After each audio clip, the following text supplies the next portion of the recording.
سامعین السلام علیکم۔ خبروں کے ساتھ جعفر بلوچ، گل رحمان اور محمد زبیر حاضر ہیں۔ آج بدھ ہے اور مارچ کی 30 تاریخ۔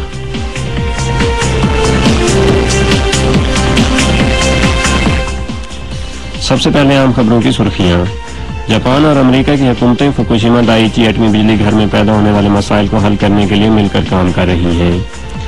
ٹوکیو الیکٹرک پاور کمپنی کے چیئرمین نے فوکوشیما دائیچی ایٹمی بجلی گھر سے تابکاری خارج ہونے سے تکلیف دہ صورتحال پیدا ہونے پر معذرت کا اظہار کیا ہے۔ مشرقی جاپان میں زلزلے اور سونامی کی زد میں آ کر ہلاک ہونے والوں کی تعداد میں مسلسل اضافہ ہو رہا ہے۔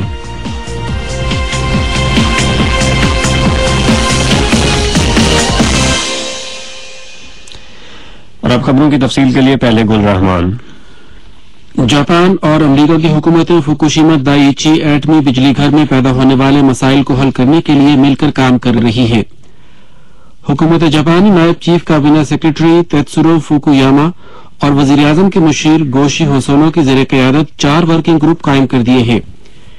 ان گروپوں میں جاپان کی جوہری اور صنعتی تحفظاتی ایجنسی اور متعلقہ وزارتوں، جاپان میں تعینات امریکی افواج اور امریکہ جوہری ریگولیٹری کمیشن کے ارکان شامل ہیں۔ یہ گروپ بجلی گھر سے تابکاری باہر نکلنے کی روک تھام کے اقدامات اور متاثرہ فیول راڈ سے نمٹنے کے طریقوں پر تبادلہ خیال کر رہے ہیں۔ گروپ کے ارکان بجلی گھر کے عملے کو تابکاری سے بچانے کے لیے ریموٹ کنٹرول سے چلنے والے آلات کے استعمال کے امکان اور تابکاری کی سطح ماپنے کے لیے امریکہ کا بغیر انسان چلنے والا روبوٹ استعمال کرنے کا بھی جائزہ لے رہے ہیں۔ حکومت جاپان نے اعلان کیا ہے کہ وہ بحران کا شکار فوکوشیما دائیچی ایٹمی بجلی گھر کے گرد سمندر کے وسیع علاقے میں تابکار اجزاء کی نگرانی میں اضافہ کرے گی۔ کابینہ کے چیف سیکرٹری یوکیو ایدانو نے بدھ کے روز ایک اخباری کانفرنس میں یہ بات کہی۔ منگل کے روز ایٹمی بجلی گھر کے پانی کے اخراج کے مقام سے جنوب میں 330 میٹر کے فاصلے پر تابکار آیوڈین 131 کی بلند سطحوں کا پتہ چلنے کے بعد یہ اعلان کیا گیا۔ مذکورہ سطحیں حکومت کی جانب سے مقرر کردہ قابل قبول حد سے 3355 گنا بلند تھیں۔ جناب ایدانو نے کہا کہ بجلی گھر کی عمارات کے اندر ایسا پانی ملا ہے جس میں تابکار مواد کی بلند سطح پائی گئی ہے، اور یہ کہ ہو سکتا ہے کہ تنصیب کے اندر ہی دیگر جگہوں سے بھی آلودہ پانی خارج ہو رہا ہو۔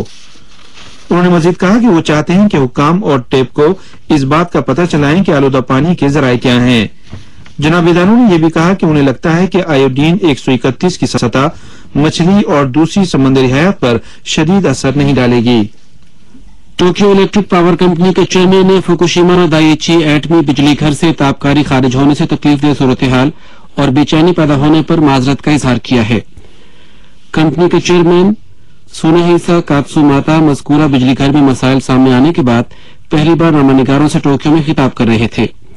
کمپنی کے صدر ماساتاکا شیمیزو کو بلند فشار خون اور غنودگی کی علامات کے باعث منگل کے روز ہسپتال میں داخل کرایا گیا ہے۔ جناب کاتسوماتا نے خاص کر ان مقامی افراد کے ساتھ افسوس کا اظہار کیا جنہیں زلزلے اور آفٹر شاکس کے اثرات کا سامنا کرتے ہوئے انخلا کرنے پر مجبور ہونا پڑا یا گھر سے باہر نکلنے سے اعتراض کرنا پڑا۔ جناب کاتسوماتا نے اس بات کا اعتراف کیا کہ ری ایکٹروں کو ٹھنڈا نہیں کیا جا سکا ہے۔ انہوں نے ری ایکٹروں کو معمول پر لانے کے لیے حتی الوسع کوششیں کرنے کا عزم ظاہر کیا۔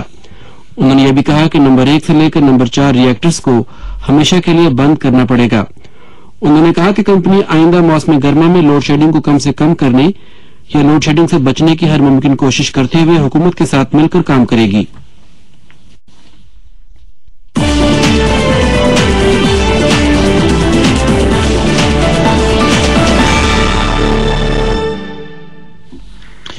یہ خبریں NHK ورلڈ ریڈیو جاپان کی اردو سروس سے شارٹ ویوز کے 41 میٹر بینڈ میں 7410 کلو ہرٹز پر اور افغانستان اور شمالی پاکستان میں میڈیم ویوز 927 کلو ہرٹز پر نشر کی جا رہی ہیں۔ ایٹمی ری ایکٹر بنانے والی فرانسیسی کمپنی ایورا کی CEO زلزلے سے متاثرہ فوکوشیما دائیچی ایٹمی بجلی گھر کے مسائل حل کرنے میں مدد دینے کے لیے جاپانی حکام سے ملاقات کریں گی۔ محترمہ این لیورجان نے بدھ کی سپہر ناریتا ہوائی اڈے پہنچنے پر NHK کے رپورٹر سے بات کرتے ہوئے مکمل تعاون کا عزم ظاہر کیا۔ ان کے ہمراہ ماہرین کی ایک ٹیم بھی جاپان پہنچی ہے۔ جاپان میں اس حادثے کے بعد یہ اس قسم کی پہلی فرانسیسی ٹیم ہے جو جاپان کا دورہ کر رہی ہے۔ ٹوکیو الیکٹرک پاور کمپنی اور حکومت جاپان نے مذکورہ بجلی گھر سے تابکار پانی خارج کرنے کے لیے ایٹمی توانائی کے شعبے میں دنیا کے سرکردہ کمپنی ایورا سے فنی تعاون کی درخواست کی تھی۔ تابکاری سے آلودہ پانی سے بجلی گھر کے بحالی کے کاموں میں رکاوٹ پیش آئی ہے۔ فرانس میں ایٹمی بجلی گھروں کی تعداد دنیا بھر میں دوسرے نمبر پر سب سے زیادہ ہے۔ جاپان کی وزارت زراعت اگلے ماہ شروع ہونے والے چاولوں کی کاشت سے پہلے تابکاری کا جائزہ لینے کے لیے فوکوشیما دائیچی بجلی گھر کے ارد گرد کی مٹی کا معائنہ کرے گی۔ پلانٹ سے شمال مغرب میں تقریباً 40 کلومیٹر کے فاصلے پر مٹی میں تابکار سیزیم 137 کی سطح عام سطح سے 2200 گنا زیادہ پائی گئی تھی۔ سیزیم 137 کی ہاف لائف 30 سال ہے اور اس طرح یہ ایک لمبا عرصہ ماحول میں رہتی ہے۔ وزارت زراعت پلانٹ سے 30 کلومیٹر سے زائد کے فاصلے پر واقع دھان کے 150 کھیتوں کی مٹی کا معائنہ کرنے کی تیاری کر رہی ہے۔ انسپیکٹر تابکار سیزیم کے لیے زمین سے 15 سینٹی میٹر اندر کی مٹی کے نمونوں کا جائزہ لیں گے۔ جاپان کے وزیر صنعت نے بجلی پیدا کرنے والی ملک کی تمام کمپنیوں پر زور دیا ہے کہ ایٹمی بجلی گھروں کو ہنگامی صورتحال کے لیے دوسرے ذرائع سے توانائی کی فراہمی کو یقینی بنائے۔ وزیر صنعت بانری کائی ایدا نے نامہ نگاروں کو بدھ کے روز بتایا کہ فوکوشیما دائیچی ایٹمی بجلی گھر میں ہنگامی حالات میں دوسرے ذرائع سے بجلی کی فراہمی کے بندوبست میں ناکامی اور ری ایکٹر کے ٹھنڈک کے نظام کام نہ کرنے کے باعث حادثہ پیش آیا۔ جناب کائیدا نے توانائی پیدا کرنے والی کمپنیوں پر زور دیا کہ ہنگامی توانائی سے ایٹمی ری ایکٹروں کو باحفاظت ٹھنڈا کرنے کے لیے موبائل جنریٹرز حاصل کیے جائیں اور فائر بریگیڈ کی گاڑیوں کے لیے پانی کی فراہمی کے ذرائع کو یقینی بنایا جائے۔ انہوں نے کمپنیوں کو ہدایت کی کہ ایک ماہ کے اندر اندر ہنگامی اقدامات کی تصدیق کی جائے اور مشقیں منعقد کی جائیں، بصورت دیگر ایٹمی بجلی گھروں پر بجلی پیدا کرنا بند کر دی جائے۔ جناب کائیدا نے یہ بھی کہا کہ ایٹمی بجلی گھروں میں بجلی کی پیداوار فوری بند کرنے کا سوال ہی پیدا نہیں ہوتا، کیونکہ جاپان اپنی بجلی کی ضروریات کا 30% کے قریب ایٹمی بجلی گھروں سے پورا کرتا ہے۔ ماحولیاتی گروپ گرین پیس نے جاپانی حکومت سے کہا ہے کہ وہ متاثرہ فوکوشیما دائیچی ایٹمی بجلی گھر سے 30 کلومیٹر سے بھی دور کے علاقوں میں رہنے والے بچوں اور حاملہ خواتین کو وہاں سے انخلا کرائے۔ گرین پیس نے اختتام ہفتہ فوکوشیما کے 7 مقامات پر ہوا میں تابکاری کی سطح ناپنے کے لیے عالمی ماہرین کی ایک ٹیم بھیجی تھی۔ ٹیم نے بدھ کو ٹوکیو میں نامہ نگاروں کو بتایا کہ پلانٹ سے شمال مغرب میں 40 کلومیٹر کے فاصلے پر واقع ایتاتے کے بلدیاتی دفتر کے قریب اتوار کے روز تابکاری کی سطح 8 سے 10 مائکرو سیورٹس فی گھنٹہ تک بلند تھی۔ جاپانی حکام نے بھی 15 مارچ کو اس علاقے میں تابکاری کی سطح 40 مائکرو سیورٹس سے بھی زائد فی گھنٹہ کا پتہ چلایا تھا۔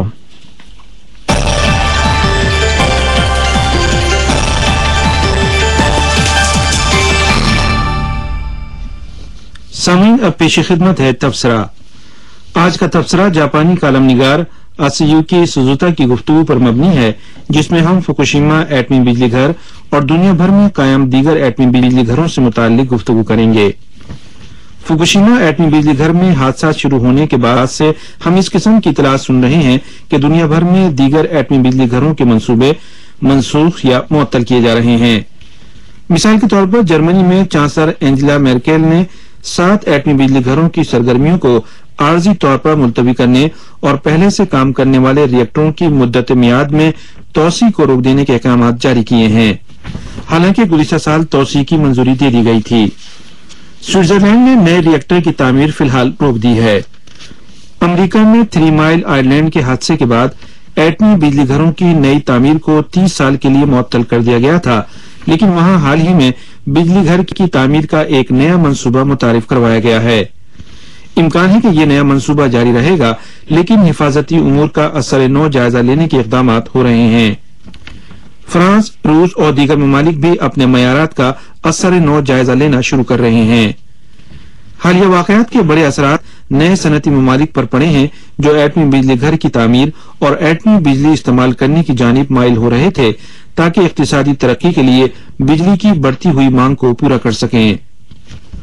تھائی لینڈ کے وزیر اعظم ابھیسیت ویجاجیوا نے فوکوشیما کے حادثے کے تناظر میں 24 مارچ کو ہدایت دی ہے کہ ملک میں بجلی کی ضروریات پورا کرنے کے لیے ایک ایسے متبادل منصوبے پر غور کیا جائے جس کا انحصار ایٹمی بجلی پر نہ ہو۔ فلپائن میں جہاں خرابی کے شکار ایک ری ایکٹر کو پہلے ہی بند کر دیا گیا تھا، صدر بینگنو اکینو نے لوگوں کو ہدایت کی ہے کہ وہ ری ایکٹر کو بحال کرنے کے لیے جلد بازی نہ کریں۔ ملائیشیا اور انڈونیشیا جیسے ملکوں میں بھی احتیاط کا رجحان بڑھتا ہوا نظر آ رہا ہے۔ اس سوال کے آیا بلا شبہ ہم کہہ سکتے ہیں کہ ایٹمی بجلی گھر کی تعمیر کے کاروبار کو ایک شدید جھٹکا لگا ہے۔ تبصرہ کار نے کہا کہ ان کے خیال میں ایٹمی شعبوں سے متعلق کمپنیوں کے لیے بڑے چیلنج پیدا ہوئے ہیں اور اس میں کمپنیوں کا دائرہ بہت وسیع ہے۔ بھاری برقی مشینری اور کمپیوٹر سے متعلقہ شعبوں میں الیکٹرانک کمپنیاں ہیں، جدید ترین تعمیراتی انجینئرنگ ٹیکنیکس کی حامل تعمیراتی کمپنیاں بھی ہیں، جن کے لیے بڑے چیلنجز پیدا ہوئے ہیں۔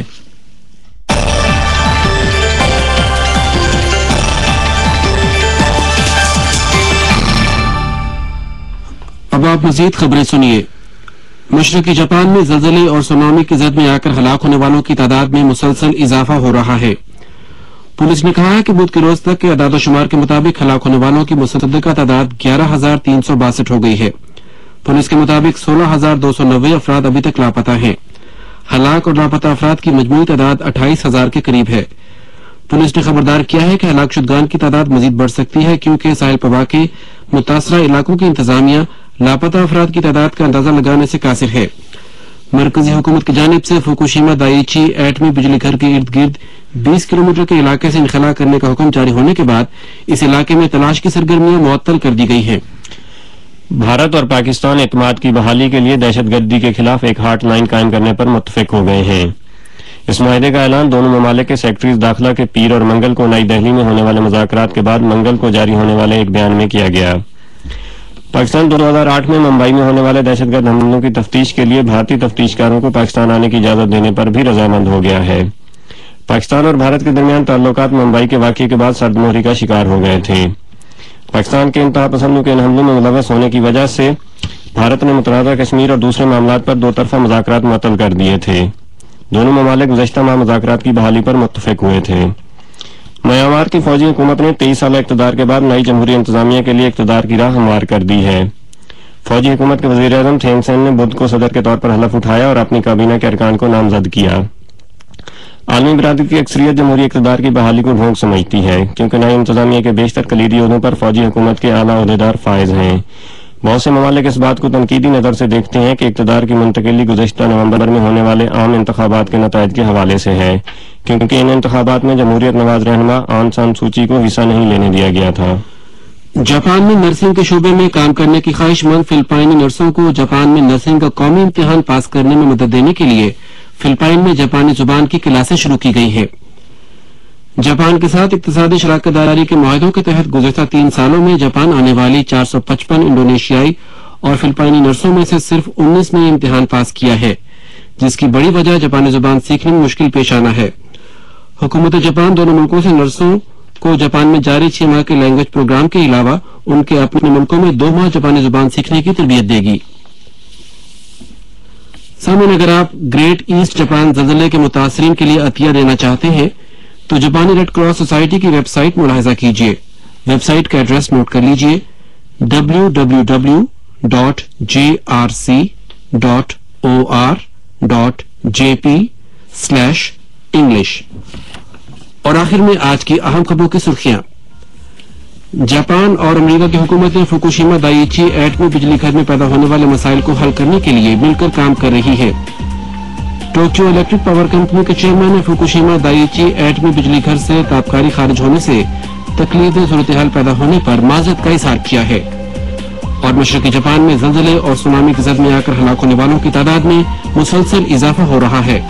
اس کے ساتھ ہی NHK ورلڈ ریڈیو جاپان کی اردو سروس سے خبریں ختم ہوئیں۔